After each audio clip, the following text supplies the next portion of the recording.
হে যুবক, তোমাকেই বলছি, তুমি আজকে যা আপলোড করছো সেটা তোমার জন্য হয় জান্নাতের ওসিলা আর না হয় জাহান্নামের ওসিলা।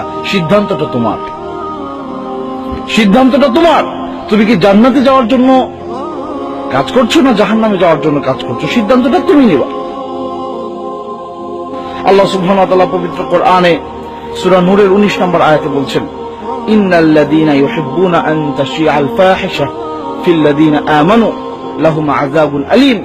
যে সমস্ত ব্যক্তিরা এই জিনিসটা পছন্দ করে যে মুমিনদের মাঝে, মুমিনদের ভেতরে এক ধরনের ফাহিশা, অন্যায়, অশ্লীলতা ছড়িয়ে পড়ুক, যে সমস্ত ব্যক্তিরা এই জিনিসটাকে পছন্দ করে তাদের জন্য রয়েছে যন্ত্রণাদায়ক শাস্তি। সুতরাং যে সমস্ত ব্যক্তিবর্গ আজকে এই প্রযুক্তিকে কাজে লাগিয়ে অনলাইনে, ফেসবুকে, ইন্টারনেটে নানান ধরনের সাইট খুলে দিয়েছেন, পর্নোগ্রাফি থেকে শুরু করে যা মনে চাচ্ছে তাই দিচ্ছেন, আপনারা মনে রাখবেন, আপনাদের এই একটা মাত্র ছবি আপলোড অথবা একটা মাত্র লেখনী আপনি যেটা দিয়েছেন, যে লেখনী পরে মানুষ পথভ্রষ্ট হচ্ছে, পথ হারিয়ে ফেলছে, আপনার যে ছবিটা দেখে একজন যুবক সে তার যৌবনকে বিপথে কাজে লাগাচ্ছে, আর এই ছবিটা কিয়ামত পর্যন্ত যতজন মানুষ দেখবে, যতজন মানুষ এই আপনার লেখাটুকু পড়বে, কিয়ামত পর্যন্ত যত মানুষ আসবে তাদের অপকর্মের একটা অংশ আপনার আমলনামায় লেখা হবে, এতে কোনো সন্দেহ নেই। আল্লাহ সুবহানাহু ওয়া তাআলা পবিত্র কোরআনের সূরা ইয়াসিনে কি বলছেন? ওয়ানাকতুবু মা কদ্দামু ওয়া আসারহুম। আর আমি লিখে রাখবো, আমি লিখে রাখছি তোমরা যা আমার কাছে পাঠিয়ে দিয়েছো জীবিত থাকতে। এরপরে যখন তোমরা চলে গেলা এই দুনিয়া ছেড়ে, ওয়ানাকতুবু মা কদ্দামু ওয়া আসারহুম, তোমরা যে পদচিহ্ন রেখে গেলা সেটাও আমি লিখে রাখবো। সুতরাং আপনার একটা ছবি আপলোড, আপনার একটা লেখনী, আপনার একটা বক্তব্য, আপনার একটা ভিডিও আপলোড, এগুলো কিন্তু আপনার জন্য পদচিহ্ন। সুতরাং আপনি যদি আল্লাহ সুবহানাহু ওয়া তাআলার কোনো কথা যে মানুষ বলছে তার একটা বক্তব্য রেকর্ড করে দিয়ে দিচ্ছেন, হাজার হাজার লক্ষ লক্ষ মানুষ এটি শুনে উপকৃত হচ্ছে, আপনার জন্য সওয়াব অপেক্ষা করছে। এটা হলো আও ইলমিন ইউনতাফাউ বিহি, এমন জ্ঞান আপনি রেখে গেলেন যেটা মানুষকে উপকার দিচ্ছে, আপনি কবরে থেকে পাবেন। এই আমলগুলো আপনার জান্নাতে যাওয়ার জন্য ওসিলা হবে।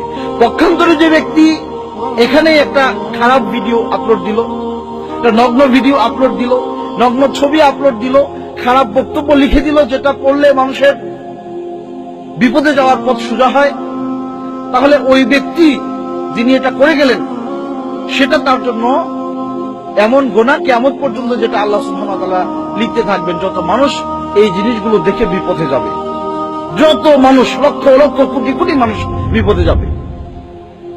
আল্লাহ সুবহানাহু ওয়া তাআলা পবিত্র কোরআনে তাই বলেছেন যে আমি লিখে রাখবো যা তোমরা আমার কাছে দুনিয়ায় থাকতে আমল যা করেছো সেটা, আর যা তোমরা পদচিহ্ন রেখে গিয়েছো সেটা আমি লিখে রাখবো, ভালো হোক খারাপ হোক। সুতরাং সাবধান, আল্লাহ সুবহানাহু ওয়া তাআলাকে ভয় করুন।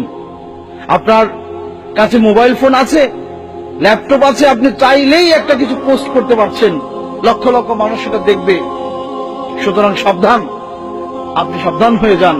আল্লাহ সুবহানাহু ওয়া তাআলার সামনে কিন্তু এই একটি মাত্র আমল হয়তো আপনার জান্নাতে যাওয়ার ওসিলা হবে, আর না হয় জাহান্নামে যাওয়ার ওসিলা হবে। আপনি কল্পনাও করতে পারবেন না যে আপনার একটা মাত্র কথার কারণে কত লক্ষ লক্ষ মানুষ দিনের দিশা পেয়েছে, কত লক্ষ লক্ষ মানুষ দিন বুঝতে সক্ষম হয়েছে আপনার একটা মাত্র বক্তব্যে, আপনার একটা মাত্র কথায়, আর কত কোটি কোটি মানুষ আপনার একটা মাত্র কথা বা বক্তব্যে তারা পথ হারিয়েছে, আপনি কল্পনাও করতে পারবেন না।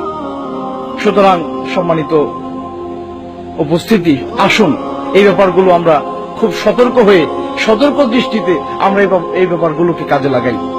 আমরা তো মনে করছি একটা বক্তব্য আমি না দিয়ে দিলাম, সমস্যা কি? একটা ছবি না হয় আমি পোস্ট করলাম, এদের সমস্যা কোথায়? অনেক সমস্যা আছে। হয়তো এই জিনিসটাই আপনার জাহান্নামে যাওয়ার জন্য ওসিলা, আর না হয় জাহান্নামে আপনাকে নিয়ে যাবে। সুতরাং সিদ্ধান্তটা আপনার।